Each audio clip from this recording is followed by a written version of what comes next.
So ಇಲ್ಲಿವರೆಗೂ ನಾವು ನೋಡಿದ್ವಿ, ಇಮ್ಸೋಲ್ ಟಾಯ್ಸನ್ ಹತ್ರ ತನ್ನ ನೋಟ್ ವಾಪಸ್ ಕೊಡು ಅಂತ ಕೇಳ್ತಿದ್ಲು. ಆದರೆ ಟಾಯ್ಸನ್ ಕೊಡ್ತಾನೆ ಇರಲಿಲ್ಲ. ಇಮ್ಸೋಲ್ ಕೊಟ್ಟಿದ್ದ ಲವ್ ಲೆಟರ್ ಲೈನ್ ಬಗ್ಗೆ ಹೇಳ್ಕೊಂಡು ತಮಾಷೆ ಮಾಡ್ತಿರ್ತಾನೆ.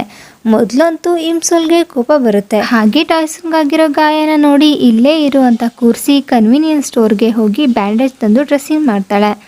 ಹಾಗೆ ಹೇಳ್ತಾಳೆ, ನೀನು ಇನ್ನು ಮುಂದೆ ಈ ಫೈಟಿಂಗ್ ಎಲ್ಲ ಬಿಟ್ಬಿಡಬೇಕು, ಇಲ್ಲ ಅಂದರೆ ನಿನ್ನ ಸ್ಕೂಲಿಂದ ಹೊರಗೆ ಹಾಕ್ತಾರೆ. ಅದಾದಮೇಲೆ ರಿಗ್ರೆಟ್ ಫೀಲ್ ಆಗ್ತೀಯಾ ನೋಡು.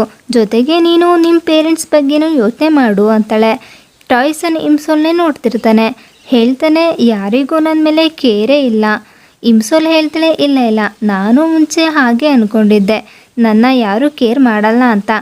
ಆದರೆ ಈ ವರ್ಲ್ಡಲ್ಲಿ ಬರೀ ಪೇರೆಂಟ್ಸ್ ಮಾತ್ರನೇ ಮಕ್ಕಳ ಬಗ್ಗೆ ಕೇರ್ ಮಾಡೋದು, ಆದರೆ ಅವ್ರು ಹೇಳ್ಕೊಳ್ಳಲ್ಲ ಅಷ್ಟೇ. ಆಗ ಟಾಯ್ಸನ್ ಇಮ್ಸೋಲ್ ಈ ಮಾತಿಂದ ಇಂಪ್ರೆಸ್ ಆಗ್ತಾನೆ. ಆದರೂ ಕೂಡ ಇಮ್ಸೋಲ್ಗೆ ಆ ನೋಟ್ ಕೊಡದೆ ಸತಾಯಿಸ್ತಿರ್ತಾನೆ. ಮತ್ತೆ ಗಾಳಿ ಬಂದು ಆ ನೋಟು ನೀರೊಳಗೆ ಬಿದ್ದೋಗ್ಬಿಡುತ್ತೆ. ಇಮ್ಸೋಲ್ ಅಳ್ತಾ ಹೇಳ್ತಾಳೆ, ನನಗೆ ಈ ನೋಟ್ನ ನನ್ನ ಸ್ಟಾರ್ ಕೊಟ್ಟಿದ್ದು. ಟಾಯ್ಸನ್ ಸಾರಿ ಕೇಳಿ ಬಿಡು, ನಾನು ನಿನಗೆ ಇನ್ನೊಂದು ನೋಟ್ ಕೊಡ್ತೀನಿ ಅಂತ ಹೇಳ್ತಾನೆ. ಆದರೆ ಇಮ್ಸೋಲ್ ಕೇಳೋದೇ ಇಲ್ಲ, ಅಲ್ಲಿಂದ ಹೊರಟು ಬಿಡ್ತಾಳೆ. ಟಾಯ್ಸನ್ ಕೂಡ ಅವಳು ಹಿಂದಿಂದನೇ ಹೋಗ್ತಿರ್ತಾನೆ. ಪರವಾಗಿಲ್ಲ, ನಾನು ನಿನಗೆ ಡಬಲ್ ದುಡ್ಡು ಕೊಡ್ತೀನಿ ಅಂತ ಹೇಳ್ತಾನೆ ಟಾಯ್ಸನ್.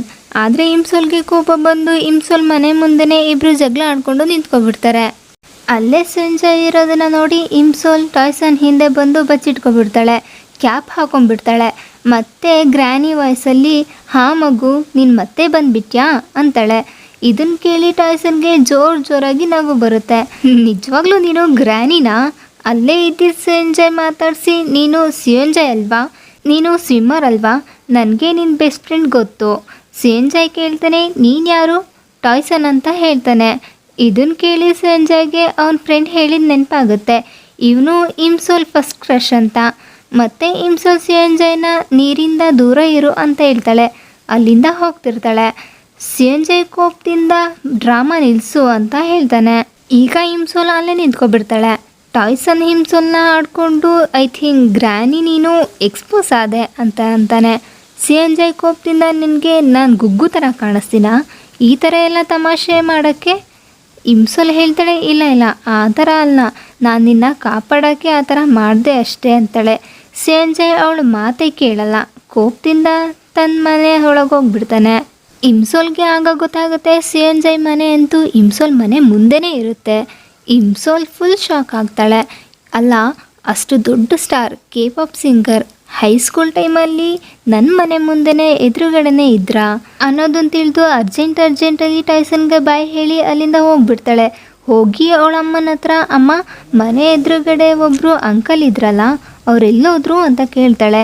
ಅವ್ರ ಅಮ್ಮ ಹೇಳ್ತಾರೆ, ಅವರು ಯಾವಾಗಲೂ ಮನೆ ಬಿಟ್ಟು ಹೋದರು, ಈಗ ಬೇರೆ ಫ್ಯಾಮಿಲಿಯವರು ಬಂದಿದ್ದಾರೆ, ಯಾಕೆ ನಿನಗಿದ್ರ ಬಗ್ಗೆ ಗೊತ್ತಿರಲಿಲ್ವಾ ಅಂತ ಕೇಳ್ತಾರೆ. ಇಮ್ಸೋಲ್ಗೆ, ಅಷ್ಟು ದೊಡ್ಡ ಸ್ಟಾರ್ ನನ್ನ ಮನೆ ಮುಂದೆನೇ ಇದ್ದರು, ಅದು ಹೇಗೆ ನಾನು ಒಂದಿನಾನು ನೋಡೇ ಇಲ್ವಲ್ಲ. ನೆಕ್ಸ್ಟ್ ಸೀನಲ್ಲಿ ನೋಡ್ತೀವಿ, ಇಮ್ಸೋಲ್ ವಿಂಡೋಯಿಂದ ಸಂಜಯ್ನೇ ನೋಡ್ತಿರ್ತಾಳೆ. ಸಂಜಯ್ ಸ್ವಿಮ್ಮಿಂಗ್ ಪ್ರಾಕ್ಟೀಸ್ಗೆ ಅಂತ ಹೋಗ್ತಿರ್ತಾನೆ. ಸಂಜಯ್ ಸ್ವಲ್ಪ ಹೊತ್ತು ಸ್ವಿಮ್ಮಿಂಗ್ ಪ್ರಾಕ್ಟೀಸ್ ಆದಮೇಲೆ ರೆಸ್ಟ್ ಮಾಡೋಕ್ಕೆ ಅಂತ ಕೂತ್ಕೋತಾನೆ. ಆಗ ಇಮ್ಸೋಲ್ ಮಾತುಗಳು ನೆನಪಾಗುತ್ತೆ. ಅವಳು ಹೇಗೆ ಸ್ವಿಮ್ಮಿಂಗ್ ಕಾಂಪಿಟೇಷನ್ಗೆ ಹೋಗಬೇಡ ಅಂತ ಹೇಳ್ತಿದ್ಲು, ಹಾಗೆ ಸಂಜಯ್ ಅಪ್ಪ ಹೇಳಿದ ಮಾತು ನೆನಪಾಗುತ್ತೆ. ಅವರು ಸ್ವಿಮ್ಮಿಂಗ್ ಕಾಂಪಿಟೇಷನ್ ಬಗ್ಗೆ ಎಷ್ಟು ಎಕ್ಸೈಟೆಡ್ ಆಗಿದ್ದಾರೆ ಅನ್ನೋದು. ಮತ್ತು ಇಮ್ಸೋಲ್ ಆ ಆತ್ಮ ಬಗ್ಗೆ ಹೇಳಿದ್ದು ನೆನೆಸ್ಕೊಂಡು ಭಯ ಪಡ್ತಿರ್ತಾನೆ. ನಿಜವಾಗ್ಲೂ ನನ್ನ ಮೇಲೆ ಆ ಆತ್ಮ ಇದೆಯಾ? ಯಾಕಂದರೆ ಇವತ್ತಿನವರೆಗೂ ನನ್ನ ಶೋಲ್ಡರ್ ಮೇಲಿರೋ ಮಚ್ಚೆ ಬಗ್ಗೆ ಯಾರಿಗೂ ಹೇಳ್ಕೊಂಡಿರಲಿಲ್ಲ. ಹಾಗೆ ಆ ಆತ್ಮದಿಂದ ಭಯ ಪಡದೇ ಇರೋಕ್ಕೆ ಜೋರಾಗಿ ಹಾಡು ಹೇಳೋಕ್ಕೆ ಸ್ಟಾರ್ಟ್ ಮಾಡ್ತಾನೆ. ಅಲ್ಲೇ ಹೊರಗೆ ನೋಡ್ತೀವಿ, ಬೆಳಗ್ಗೆ ಅಷ್ಟೇ ಸಂಜಯ್ ಜೊತೆಗೆ ಈ ವರ್ಷ ನೀನು ಸ್ವಿಮ್ಮಿಂಗ್ ಕಾಂಪಿಟೇಷನ್ ಮಾಡಬೇಡ ಅಂತ ಹೇಳಿದ ಹುಡುಗ ಬಂದಿರ್ತಾನೆ ಅವನ ಫ್ರೆಂಡ್ ಜೊತೆಗೆ. ಬಂದು ಸಂಜಯ್ಗೆ ಅವನ ಫೇವ್ರೆಟ್ ಸ್ವಿಮ್ಮಿಂಗ್ ಪ್ಯಾಂಟ್ ತುಂಬ ಇಂಪಾರ್ಟೆಂಟ್ ಅವನಿಗೆ, ಯಾಕಂದರೆ ಅದೇ ಪ್ಯಾಂಟ್ ಹಾಕ್ಕೊಂಡು ಅವನು ಎಲ್ಲ ಕಾಂಪಿಟೇಷನ್ ಗೆದ್ದಿದ್ದಾನೆ. ಅದಕ್ಕೆ ಇವತ್ತು ಆ ಲಕ್ಕಿ ಪ್ಯಾಂಟ್ನ ಕದ್ಬಿಡೋಣ ಅಂಥೇಳಿ ಇನ್ನೇನು ತಗೊಂಡು ಹೋಗಬೇಕು ಅನ್ನೋಷ್ಟರಲ್ಲಿ ಇಮ್ಸೋಲ್ ಬಂದು ಅವರನ್ನು ಈ ಥರ ಮಾಡದೇ ಇರೋ ಥರ ಎದುರಿಸ್ತಾಳೆ. ಆದರೂ ಅವನು ಆ ಪ್ಯಾಂಟ್ನ ಬಿಡ್ತಿರಲ್ಲ. ಆದರೂ ಹೆಂಗೋ ಇಮ್ಸೋಲ್ ಆ ಪ್ಯಾಂಟ್ನ ಕಿತ್ಕೊಂಡ್ಬಿಡ್ತಾಳೆ. ಈ ಗಲಾಟೆಯಿಂದ ಸಂಜಯ್ ಕೂಡ ಹೊರಗೆ ಬರ್ತಾನೆ. ಇಮ್ಸೋಲ್ ಅವನನ್ನು ನೋಡಿ ಒಂದು ಬಾಸ್ಕೆಟ್ ಒಳಗೆ ಬಚ್ಚಿಟ್ಕೊಬಿಡ್ತಾಳೆ. ಸಂಜಯ್ ಹೊರಗೆ ಬಂದು ನೋಡ್ತಾನೆ, ಅಲ್ಲಿ ಯಾರೂ ಕಾಣಲ್ಲ. ಹಾಗೆ ಸಂಜಯ್ದು ಬ್ಯಾಸ್ಕೆಟ್ ಓಪನ್ ಆಗಿರೋದು ನೋಡ್ತಾನೆ. ಅಲ್ಲಿ ಹುಡುಗಿದು ಕೂದಲು ಕಾಣಿಸುತ್ತೆ. ಯಾವುದೋ ಆತ್ಮ ಅಂದ್ಕೊಂಡು ಪಾಪ ಸಂಜಯ್ ಹೆದರ್ಕೊಂಡ್ಬಿಡ್ತಾನೆ. ಬ್ಯಾಸ್ಕೆಟ್ ಒಳಗಿಂದ ಇಮ್ಸೋಲ್ ಅಲ್ಲಿಂದ ಹೊರಗೆ ಬಂದುಬಿಡ್ತಾಳೆ. ಸಿಯೋಂಜಾಯ್ ಕೇಳ್ತಾನೆ ಯಾರು ನೀನು ಅಂತ. ಇಮ್ಸೋಲ್ ಏನೂ ಹೇಳ್ದಲೆ ಪ್ಯಾಂಟಲ್ಲಿ ಮುಖ ಮುಚ್ಕೊಂಡು ಓಡೋಗ್ಬಿಡ್ತಾಳೆ. ಆದ್ರೂ ಸಿಯೋಂಜಾಯ್ ಅವಳನ್ನು ಹಿಡಿದು ನೀರೊಳಗೆ ಬಿಟ್ಬಿಡ್ತಾನೆ. ಆಗ ಗೊತ್ತಾಗುತ್ತೆ ಈ ಹುಡುಗಿ ಇಮ್ಸೋಲ್ ಅಂತ. ಅವಳ ಕೈಲಿರೋ ಆ ಲಕ್ಕಿ ಪ್ಯಾಂಟ್ ನೋಡಿ ಅವನಿಗೆ ಗೊತ್ತಾಗುತ್ತೆ ನಾನು ಕಾಂಪಿಟೇಷನ್ಗೆ ಹೋಗದೆ ಇರೋ ಥರ ಮಾಡೋಕ್ಕೆ ನನ್ನ ಲಕ್ಕಿ ಪ್ಯಾಂಟ್ನೇ ಕದಿಯೋಕ್ಕೆ ಬಂದಿದ್ದಾಳೆ ಅಂತ. ಮತ್ತೆ ಇಮ್ಸೋಲ್ ಕಾಂಪಿಟೇಷನ್ಗೆ ಹೋಗಬೇಡ ಅಂತಲೇ ಹೇಳ್ತಿರ್ತಾಳೆ. ಸಿಯೋಂಜಾಯ್ಗೆ ಕೋಪ ಜಾಸ್ತಿಯಾಗಿ ಯಾಕೆ ನನ್ನ ತಡೀತಿದ್ಯಾ, ನಿನಗೆ ಗೊತ್ತಿಲ್ವಾ ನನಗೆ ಸ್ವಿಮ್ಮಿಂಗ್ ಎಷ್ಟು ಇಂಪಾರ್ಟೆಂಟ್ ಅಂತ. ಇಮ್ಸೋಲ್ ಹೇಳ್ತಾಳೆ ನನಗದೆಲ್ಲ ಗೊತ್ತಿಲ್ಲ, ನಾನು ನಿನ್ನ ಪ್ರೊಟೆಕ್ಟ್ ಮಾಡ್ತಿದ್ದೀನಿ ಅಷ್ಟೇ, ಯಾಕಂದರೆ ನನಗೆ ಕೆಟ್ಟ ಕನಸು ಬಿದ್ದಿತ್ತು ನಿನಗೇನೋ ಆಗಿಬಿಡುತ್ತೆ ಅಂತ. ಸಿಯೋಂಜಾಯ್ ಹೇಳ್ತಾನೆ ಅಷ್ಟಕ್ಕೂ ನೀನು ಯಾರು ನನ್ನ ಕೇರ್ ಮಾಡೋಕ್ಕೆ, ನನಗೆ ಒಂಚೂರು ಇಷ್ಟ ಆಗ್ತಿಲ್ಲ ನೀನು ಈ ಥರ ಎಲ್ಲ ನನ್ನ ಹಿಂದೆ ಬಿದ್ದು ಸ್ವಿಮ್ಮಿಂಗ್ ಕಾಂಪಿಟೇಷನ್ಗೆ ಹೋಗಬೇಡ ಅಂತ ಹೇಳ್ತಿರೋದು, ಪ್ಲೀಸ್ ನನ್ನಿಂದ ದೂರ ಇರು ಅಂತಾನೆ. ಇಮ್ಸೋಲ್ಗೆ ಅಳು ಬಂದುಬಿಡುತ್ತೆ. ನಾನು ನಿನ್ನ ಪ್ರಾಣ ಉಳಿಸ್ಕೊಳ್ಳೋಕ್ಕೋಸ್ಕರ ಈ ಥರ ಎಲ್ಲ ಮಾಡ್ತಿದ್ದೀನಿ ಅಷ್ಟೇ, ಯಾಕಂದರೆ ಈ ಪಾಸ್ಟ್ ಚೇಂಜ್ ಆಗಿಲ್ಲ ಅಂತಂದರೆ ಸದ್ಯದಲ್ಲೇ ನೀನು ಸಾಯ್ತೀಯ ಅಂತ ಹೇಳ್ತಾಳೆ. ಆದರೆ ಈ ಮಾತುಗಳು ಸಿಯೋಂಜಾಯ್ಗೆ ಕೇಳಿಸ್ತಿರಲ್ಲ. ಟೈಮ್ ಸ್ಟಕ್ ಆಗಿಬಿಡುತ್ತೆ. ಮತ್ತೆ ಸಿಯೋಂಜಾಯ್ ಇಮ್ಸೋಲ್ಗೆ ಬೈದು ಅಲ್ಲಿಂದ ಹೋಗಿಬಿಡ್ತಾನೆ. ಪಾಪ ಇಮ್ಸೋಲ್ ಏನು ಮಾಡಬೇಕು ಅಂತ ಗೊತ್ತಾಗ್ದೇ ಅಲ್ಲೇ ಅಳ್ತಾ ನಿಂತು ಬಿಡ್ತಾಳೆ. ನೆಕ್ಸ್ಟ್ ಸೀನಲ್ಲಿ ಮಿಸ್ಟರ್ ಕಿಮ್ನ ನೋಡ್ತೀವಿ. ಸಿಯೋಂಜಾಯ್ಗೋಸ್ಕರ ಊಟ ತಂದಿರ್ತಾನೆ ಒಂದು ರೂಮಿಗೆ. ಆದರೆ ಆ ರೂಮಲ್ಲಿ ಸಿಯೋಂಜಾಯ್ ಇರಲಿಲ್ಲ. ಕಿಮ್ಗೆ ಟೇಬಲ್ ಕೆಳಗೆ ಒಂದು CD ಸಿಗುತ್ತೆ.